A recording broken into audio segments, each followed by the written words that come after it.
बहैसियत एक खलीफा, एक ऐसा आलमगीर और बेनज़ीर फातेह कि जिसने इस्लामी हुकूमत की इस सरहदों को बढ़ा दिया, ना सिर्फ बढ़ा दिया बल्कि वहाँ तक पहुँचा दिया जहाँ तक अभी लोगों के गुमान भी ना गए थे, यानी यरूशलेम और फ़लस्तीन और उस मकाम पे जाके आपने देखा। और फिर इसके अलावा दीगर मकामात पे एक फातेह की हैसियत से, एक खलीफा की हैसियत से, एक अच्छे एडमिनिस्ट्रेटर की हैसियत से तारीख हज़रत उमर फारूक को याद करती है। इंजीनियर साहब, मैं चाहता हूँ कि इस पर रोशनी डाल दें।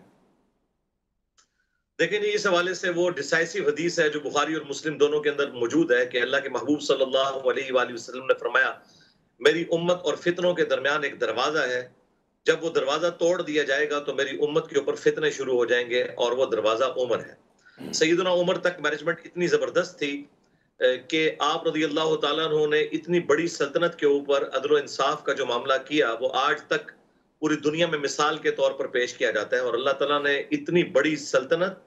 और इतनी बड़ी हुकूमत अता फरमाई कि वो आजिज़ी के तौर पर फिर अर्ज किया करते थे कि अल्लाह, इस वक्त तेरे नबी की पैरवी की बरकत से मेरी ये हालत है कि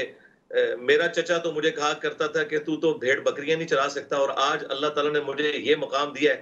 कि अल्लाह ऊपर तू है और नीचे इस प्लेनेट अर्थ के ऊपर मुझे तूने बादशाह दी है। देखें, रोमन एम्पायर भी आपके कदमों में ढेर हो गई यरमूक के अंदर,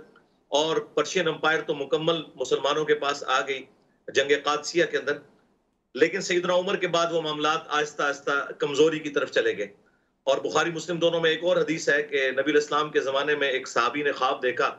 और उसने कहा कि मैंने देखा कि एक साहिबान ने साया किया हुआ है और घी और शहद टपक रहा है आसमान से, और एक रस्सी लटकी हुई है। इतने में नबी इस्लाम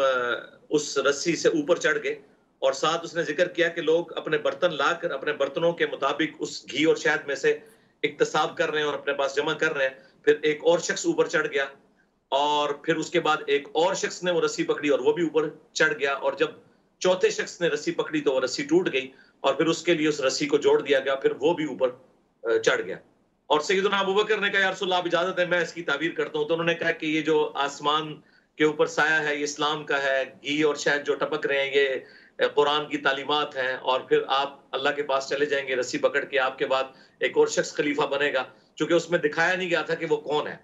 और वो भी ऊपर चढ़ जाएगा और दूसरा भी, और जब तीसरा खलीफा बनेगा फिर मामलात कोई ऐसे मिस हैंडल होंगे तो वो रस्सी टूटेगी, लेकिन उसकी वजह से उस रस्सी को जोड़ दिया जाएगा। जो हमारे नजदीक सैयदना उमर की के बाद सैयदना उस्मान की जो शहादत है वो उसकी कंपनसेशन बन गई, और वो भी ऊपर चढ़ गए। तो ये एक डिसाइसिव हदीस है इस हवाले से बुखारी और मुस्लिम की। अब आ जाए आप, आपकी जो मैनेजमेंट और फतूहात थी जी, उसमें देखें, मैं स्टार्ट में एक इस हवाले से बात करूं, इसमें मुझे 2-4 मिनट दीजिएगा कि नहजुल बलागा जो अहले तशय्यो के यहाँ मोतबर किताब मानी जाती है, सैयदना अली के खुतबात, उनमें बकायदा रोमन एम्पायर और पर्शियन एम्पायर के हवाले से जब सैयदना उमर ने मशवरा मांगा कि मैं जंग कादसिया और यरमूक में खुद जाऊं, तो सैयदना अली ने कहा कि आप ना जाइए, क्योंकि अगर आप शहीद हो गए तो पीछे मुसलमानों का शराजा बिखर जाएगा, और अगर खुदा न खास्ता हमारी फौजों को नाकामी हुई तो आप पीछे मौजूद होंगे। आप इस वक्त एक खूंटी की मानद है जिसके गिर्द सारे अरब कबाइल जमा है। आपकी शहादत हमारे लिए नाकाबिले तलाफी नुकसान होगा। आप मदीने में रहकर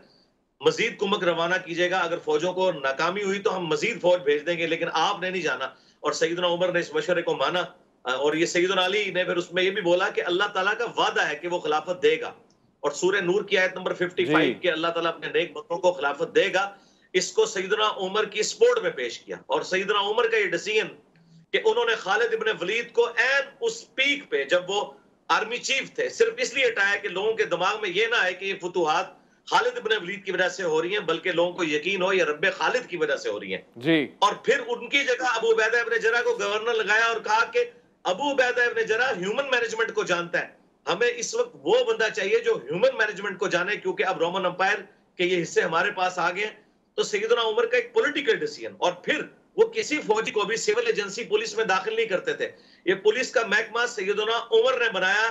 कि वो फौजी जो बॉर्डर पे लड़ते हैं उनकी मैनेजमेंट और तरह की होती है, वो तलवार के जोर पे बात करते हैं। हमें यहाँ पुलिस का महकमा चाहिए जो कि तलवार के जोर पे बात ना करे, बल्कि ह्यूमन मैनेजमेंट उसके अंदर मौजूद हो। फिर आपने ये डाक का निजाम शुरू किया, कूफे को फौजी छावनी बनाया, और पहली दफा हुआ कि फौज को यानी भर्ती किया गया, बजाय कि सबके सब लोग जाके लड़े। नहीं, اب سٹیبلٹی آ چکی تھی، فوج میں لوگ بھرتی کیے گئے کہ بس فوج کا کام ہے کہ وہ جا کے لڑے. بہترین. اس قسم کے کئی ایک ڈسیزن ہیں جو آج تک الحمدللہ